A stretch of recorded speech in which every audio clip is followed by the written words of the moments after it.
G'day Tony and welcome to this interview. G'day Jack, how you going? Alrighty mate. Nice buddy.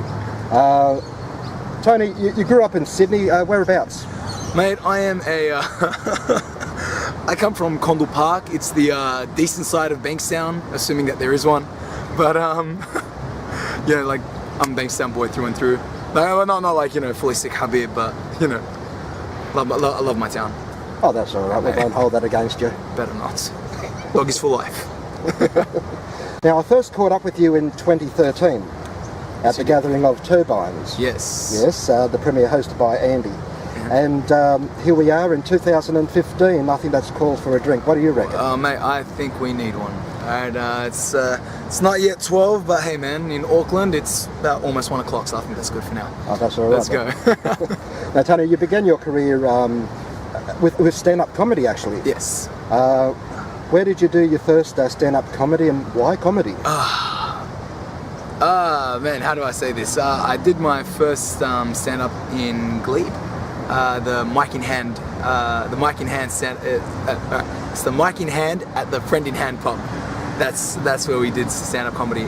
The reason why I chose comedy is because, I don't know, comedy is like an outlet. You go on stage and then like you go on stage and you feel like you can just vent. And if you say it with the right tone, it's actually funny, okay? Which is, it's kind of therapeutic in a way, but it's also just a fun way to like make people laugh. And I love making people laugh. I like making people happy. It's one of my favorite pastimes. But yeah, and through that, I just started through there. Were there any stand-up comedians that influenced you? Yes, especially like small-time stand-up comedians. One guy is Sam Bowring. Sam Bowring, he really, like, I don't know, I really took a liking to him from even before I started stand-up comedy. I remember I saw this video, the Underground Comedy Tour, which was all the comics from the Mic in Hand pub, and like I remember Sam Bowring's skit, and he was just a great guy. And like when I got to see him, he's actually such a friendly guy. And he's always taken the time out to like speak to me, even to now when I see him.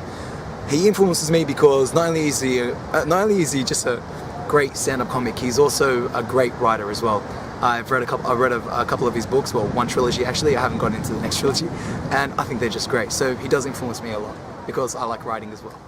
Excellent. Yeah. However, where do you get your inspiration to write your own material? I'm gonna be honest, I really don't know. I just live, and that's my inspiration. I like to say that if every joke has a truth to it, then surely every truth has a joke to it. And that's how I get my comedy. I feel that nothing can be so serious that it can't be laughed at, no matter how close to the heart it is. Because if you can laugh at it, then you can respect it. And if you can respect it, you can laugh at it. As much as I respect my parents, of course I laugh at what they do as well. Okay, because sometimes they do some stupid stuff. It's gonna happen. I agree. Have you performed in pubs or the safe haven of a comedy club? I performed in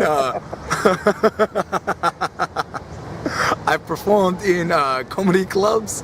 I have performed on stage in like auditoriums, in arenas, call it what you will. I've done pubs and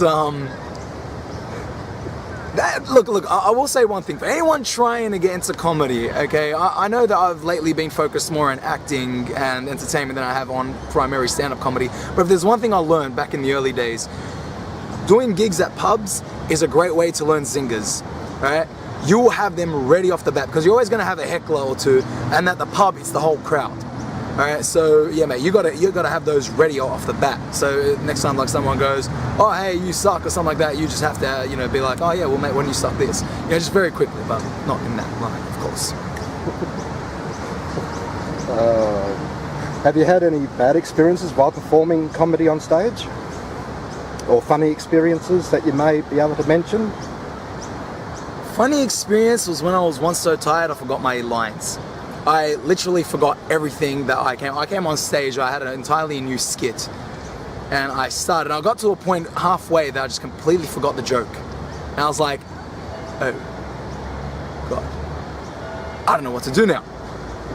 I just completely died out. I was like, and then I started with just random crap that was entering my mind, and it just went sour from there. It just went, and like my friend's in the back row filming me, and he's like I saw him just put his face into his hands like this, and I just go, oh God, I am bombing.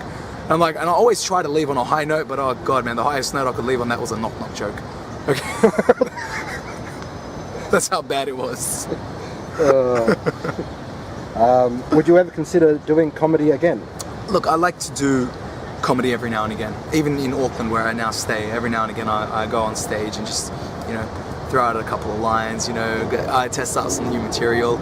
I was honestly hoping to try and do some comedy while I was in Sydney, but I haven't really got into it. Got too much to do. And you also dabbled in radio broadcasting. Yes, I did. Tell us a little bit about that. Radio broadcasting was great because I started off on a TAFE radio, Petersham TAFE radio, and me and a friend of mine, we just started doing like podcasts called Devil's Advocate, and he would propose extremely liberal views to me. And I would have to be the devil's advocate, not from the conservative side, but from a centrism side. But when I say like completely liberal views, I don't just mean. Don't get me wrong. I don't mean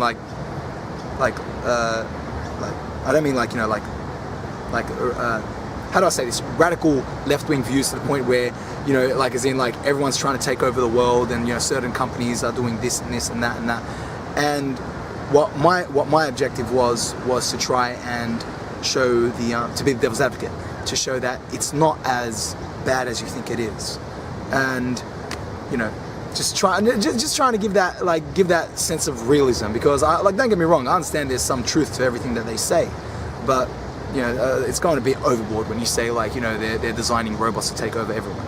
Okay, that's the kind of stuff I'm talking about. I'm just there going, okay, dude, I love you, you're a great guy, but seriously. Funny story was, I remember after the first podcast that we did, we're ending off the podcast.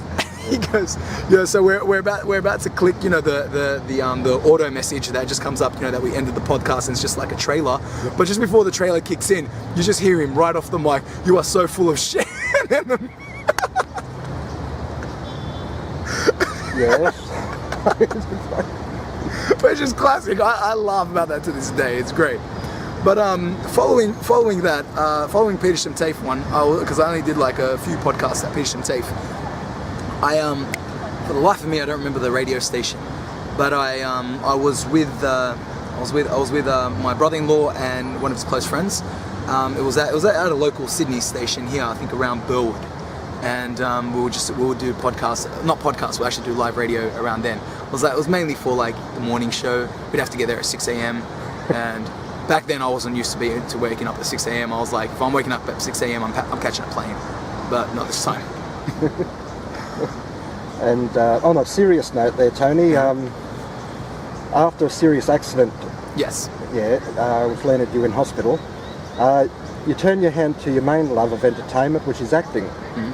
What was your first ever appearance in a short film? After the accident, I learned to put a lot of things into perspective, and I knew that as much as I loved doing all my other things, I always loved acting. I always had a passion for acting, so I knew I had to kind of start off small. After the accident, the first short film that I was in, it was a student film. It was actually technically a student pilot, and I played the lead role. My character's name was Marcus O'Neill, and the pilot was called Framed. It was about a criminal who he pretty much, the way that he gets away with everything is that he frames other people into doing jobs that he was meant to do. And it was a great concept. It's unfortunate that it was a student film that never got picked up. But oh God, man, I look back at it now. My acting in that film was so put on. There are just some parts where I'm like, oh my God, dude, I used to act like that. It was cringeworthy. It was cringeworthy acting. They thankfully on the plus side though, I did meet a good mate of mine, Steve Mareshka, from that short film. And yeah, I remember it was Steve who actually inspired me to work on how I deliver lines and whatnot. And I've never really said this to Steve, but he was a great inspiration to me to getting where I am today as well. Oh, well, he'll be able to hear that. Oh, well, yeah, love you, Steve. All right. And it wasn't long before you started landing the lead roles and major roles. Yeah. Can you name drop a few of those other films that you appeared in? The first feature film that I was in, where I played more than a background extra, was it was called The Proposal. It's an Aussie film. It's about like 45 minutes long, but it's shot in one take. The entire deal is shot in one take, and it is a thriller. Right? And it was a great experience because you had to learn how to deliver lines. You had to know everything. Everything had to be on cue. And we had 3 takes in that entire while we were doing that entire film. It was directed by James Phillips, and he's I think he's up in Queensland now, but he used to be a gent that used to live up around Blue Mountains way. And yeah, that was a great film to just work on. You learn a lot from there. Like that crew was really great. Highly Caffeinated Productions, they were all great. I remember Irene, which she's James' ex-wife, but she was working with us as well. She was great, and the cast that we had were top people. Following that, I did a lot more short films. I did a lot more modeling gigs. Then the next film that I got, that I landed as a lead, was Smash the Movie, and that's pretty much the name of what you should do to the movie. Just smash it if you ever get your hands on it, because it is. Look, don't get me wrong. I'm not one to toot my own horn, but okay, I saw that. Alright, I saw that. This was a movie that, I kid you not, all reviews that I got back from this movie, not even that I got delivered, that people were saying to other people, was that I was the only thing that kept the movie together. Wow. And the problem with that was my character was mainly behind the camera, because it was all supposed to be shot from my character's POV. But everyone knew that whenever I got in front of the camera, something cool was going to happen. Look, we had like the lead roles were okay. We had Johnny Boxer in that film. He's a cool bloke to work with. But Johnny Boxer's a pretty funny guy. He's a pretty funny guy. You know, like. One thing about Johnny Boxer though, he's a very, very solid method actor, which means if his character has to be drunk, he's drinking on set. God love him. All right, but yeah. Following that, the next film that I was in, that I was the lead in, was it was True Face, the movie.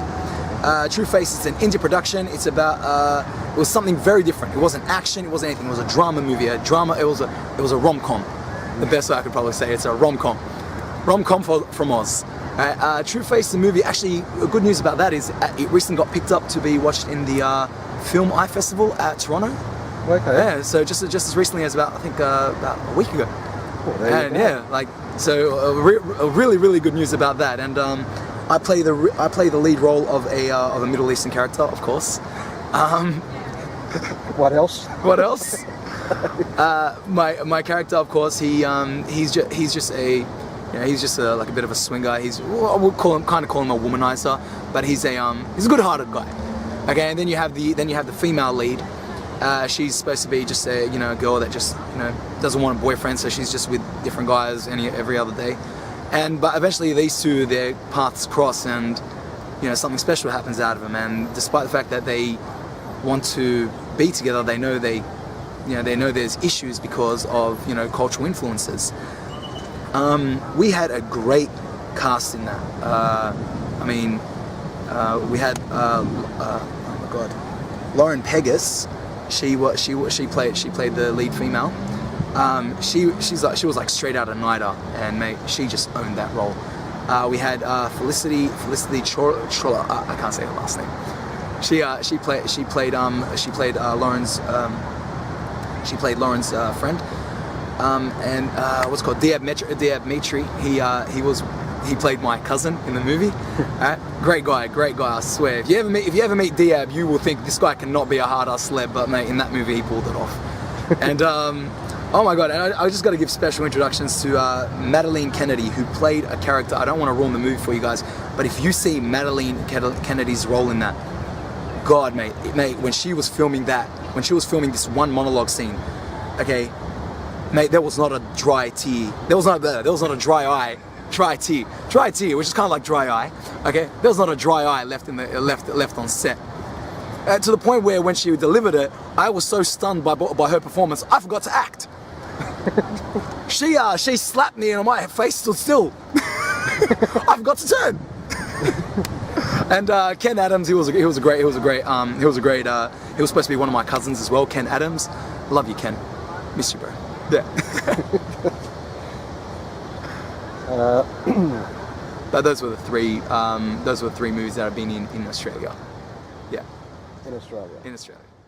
Yeah. I remember it was like the first time I was in New Zealand. I remember like because when you here I was known in the independent acting industry, but then I jumped from here to New Zealand, and you're just no one knows who the hell you are. It's like, who's this Tony Rahme guy? But I refused to let that get me. I started off small, so yeah, I was doing short films, I was doing extra work, and then from extra work I went up to featured extra work. I'm a featured extra in the new Power Rangers, so yeah, good for that. But not only that, probably the big thing that happened is I can't even really say, because technically I've been contracted to not even talk about this. But no, I will kind of just let it slip out here. I've recently been cast into a New Zealand show as a character, not just some background thing, not something as a character. So congratulations. Yeah, thank you. Appreciate that.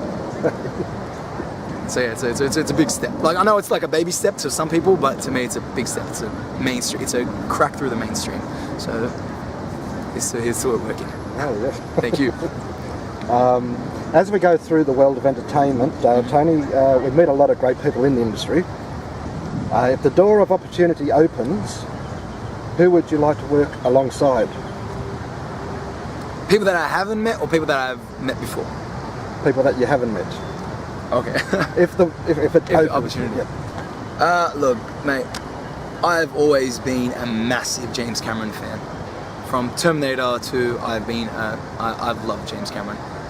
The stuff that he does is just incredible. I mean, every work of his, like some people go, oh, it's just popcorn movies. But you know what, man? For a popcorn movie, it is incredible. Okay? I absolutely love his work. And, like, I'm one of the type of people that fell in love with Avatar. And, yeah, so, yeah. So you can kind of guess what type of movies I like around that time. Yes. He's a great director. I would love to work with him, whether it be director, writer, producer, or three. I would love to work with James Cameron. But don't get me wrong, as an actor, you need to appreciate anyone that takes you on board. So I'm not going to be there going, oh no, I just want to work with James Cameron. Mate, I would be, I'm speaking to anyone who's watching this, all right? I will be more than happy to use my experiences to bring whatever I can to whatever film you got, to whatever work you have. I am more than happy to do that, because as far as I'm concerned, you're giving me something, so I got to give you something as well. And as much as you're giving me, I will give you tenfold. At least that's how I feel. Don't get me wrong, James Cameron, what's that other guy's name? Oh my god, Stanley Kubrick. I would even work with Michael Bay. Okay? Seriously, he's a great director. I don't care what anyone says, mate. I'll say one thing, alright, man. Probably the Transformers movies were a bit of a but mate, that guy knows what he's doing. Okay, that guy, he is great. He's good, man. And you know what? I don't care, man. However bad Transformers Part 4 was, I know from now I'm gonna go see Transformers Part 5 when it comes out. Call it like that. Have you ever appeared on TV? I remember probably the only other time I've been on TV would have been in a couple of commercials. I remember I was doing a TAB commercial once, ages ago. I was in the background though. I was catching money. So Oh, that's alright. no, but that was just green screen. Technically, I wasn't catching anything. I was just there waving my hand. This is what I was doing. The director saying, just pretend you're catching money. I'm like, dude, if I was catching money, I wouldn't be here standing in one spot. But I wouldn't be using my hands. I think I'd take this suit jacket off and be catching a ball like this, But call it what you will. And Tony, a little while ago you did mention modelling. Mm-hmm. What modelling have you done? Okay, I remember first time I was doing modelling was when I was working as a bartender in at the Bankstown Trotting and Recreational Club. They needed, they needed me to just pose like I was behind the bar, which technically that was my job. So I just posed like I was behind the bar. That's my job. That's my job requires me to, just like pouring, like just opening a beer or something, What other modeling jobs did I do? I like, again, you just start off. I remember I was a live mannequin at Connor's in Hornsby. I was what else did I do? Man, I'm sorry. It's just because you got to think of like all these different shows that you've done. Look, one of the greatest modeling jobs that I ever did would have had to been the Black Dagger Brotherhood photo shoot. There's a series of novels called the Black Dagger Brotherhood, yep. And my character was meant to be Zadist, and it was like a full-on experience for me because like I had to go from Sydney to Gold Coast for it. It was like a one-day shoot. I had this massive scar drawn across my face from like here to here, And the great thing of it is that I was working with a bunch of models, and these guys are all like lean, lithe guys. Like they're like, pretty rigid and like, pretty, packed to everything. And then I come out, as you can see, I'm not the leanest guy under the sun, but I was bulked to the because that's the type of training that I did, because when I looked up Zadis, I go, all right, he's muscly. So I was like, okay, so I went through an entire bulking regime, and like for like about a month, I did nothing but just weights and like probably ate about maybe about 5,000 calories a day. No, which isn't that much in comparison to how much like some of the actors really put on.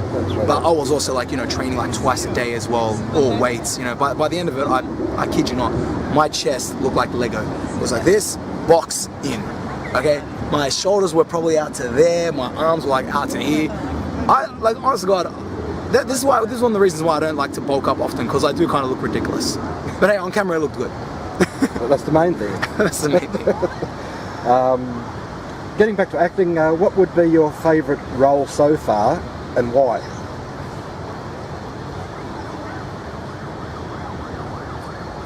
Honest to God, despite all the bad experiences that I had on the set of Smash the movie, that was a fun character to flesh out.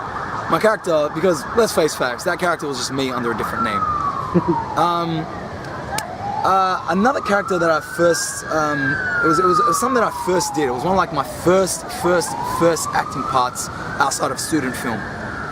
It was for a series called Inner Demons, the series.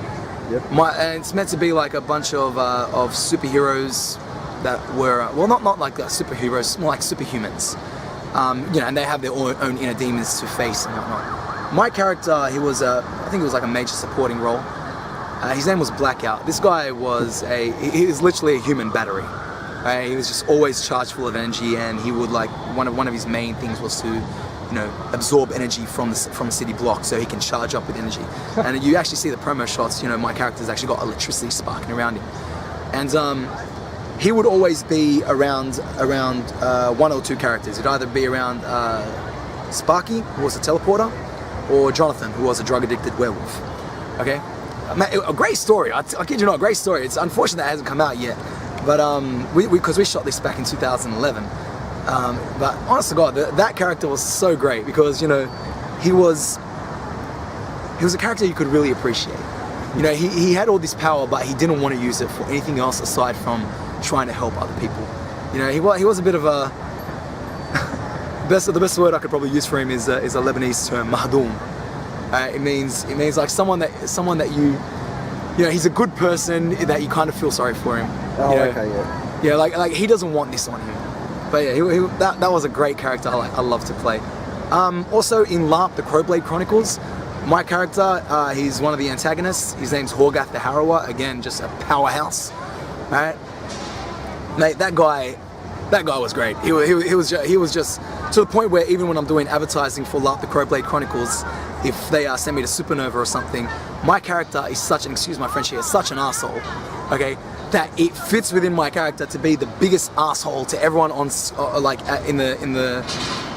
Supernova, and they love it because that's what it is, And like of course I'm an asshole, but of a gentleman of an asshole, right? But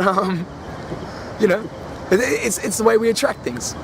And of course, then you've got like my character Ahmed. Ahmed was a great character to play because I had to completely change everything about myself to be Ahmed. He was, I grew my beard. I didn't let myself go, but I stopped training in weights for a while. I just completely just went bleh, like slimmed out, and yeah, like I was fitting in size 32 jeans, but problem was I had no muscle.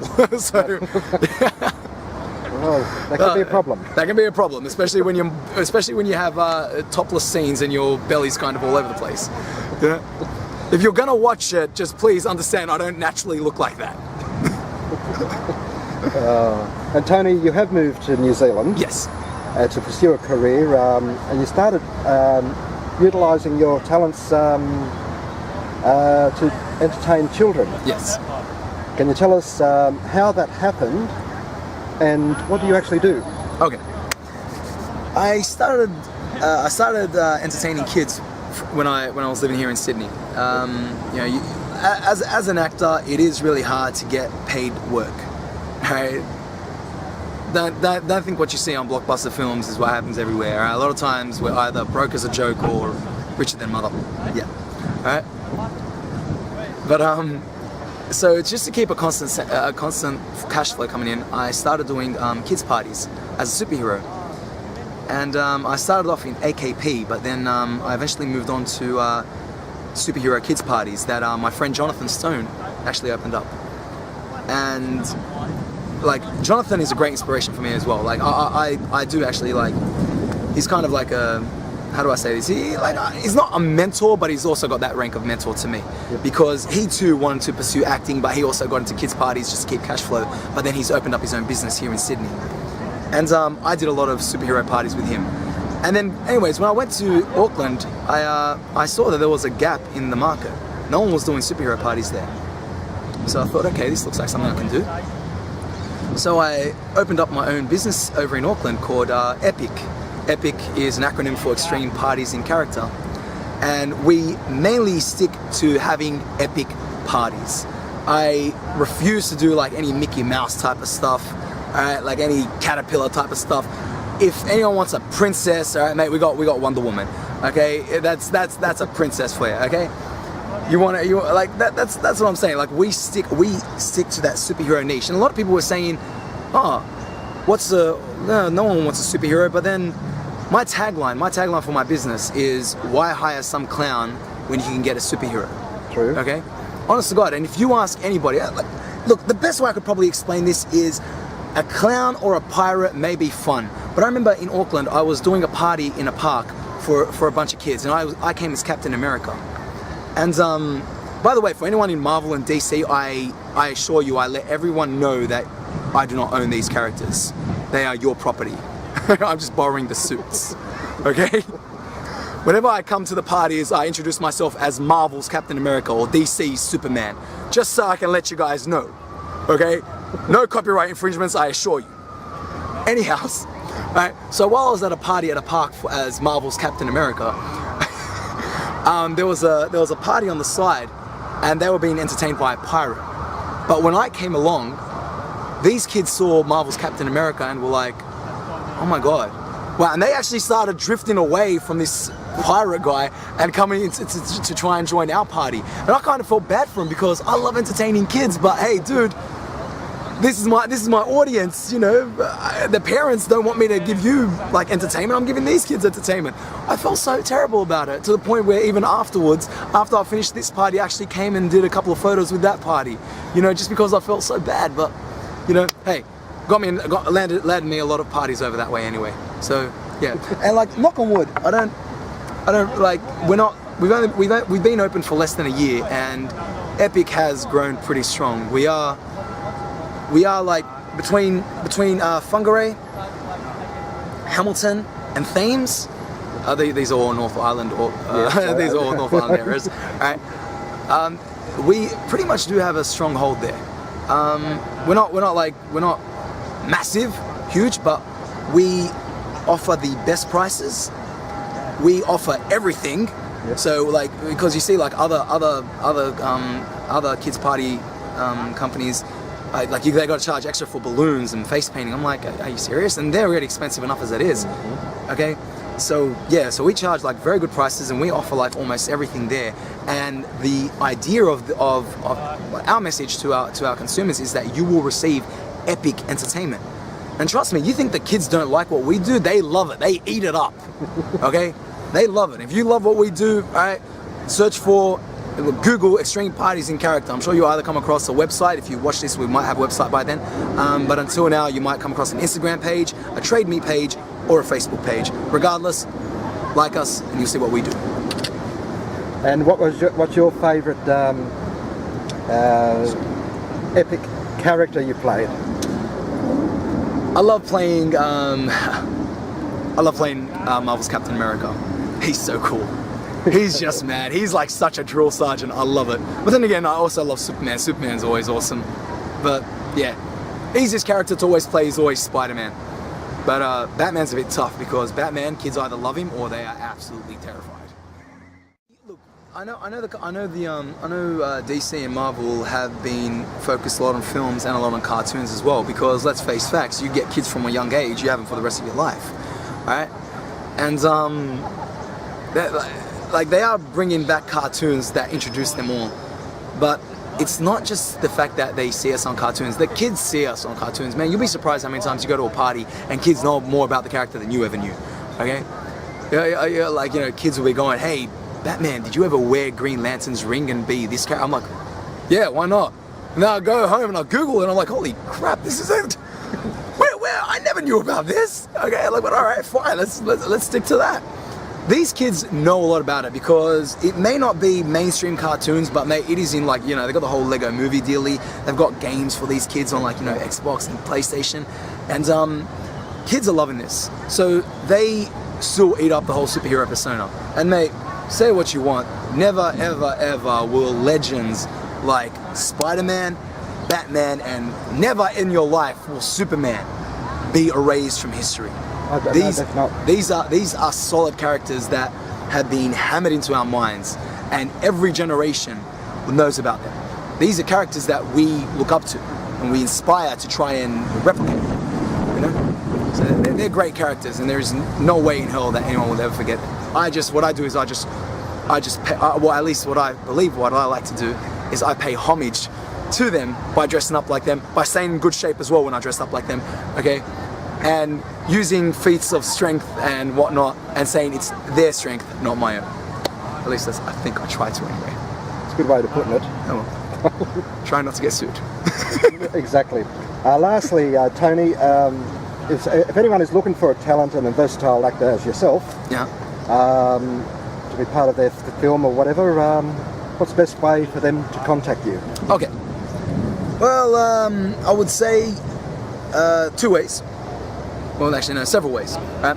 One, if you know me, if you know how to reach me, just come right up and talk to me, mate. I am not one to just go out of my face. Right? No way in hell.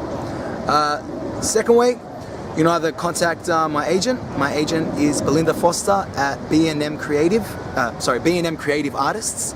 I think there's a New South Wales branch, but it's mainly based in Auckland, or New Zealand anyway. Or you can just look me up on my website, www.tony-rahme.com, and from there you can see my show reel. You can get links to various sites of mine, whether it be my Facebook page or my IMDb, etc., etc. And of course, the click here section to contact me will lead you directly to my agent's page. So if you ever want to contact me, www.tony-rahme.com, easiest way. And thank you for your time, Tony. Hey, Jack, thank you for your time, buddy. I love doing this. Thank you, man. It's great to see you again. Last time I saw Jack was 2013, mate. This guy, he's good. I love him. He's a great guy. Met him once, and I swear to God, I already fell in love with him. He's such a cool guy. All right? Get over yourself.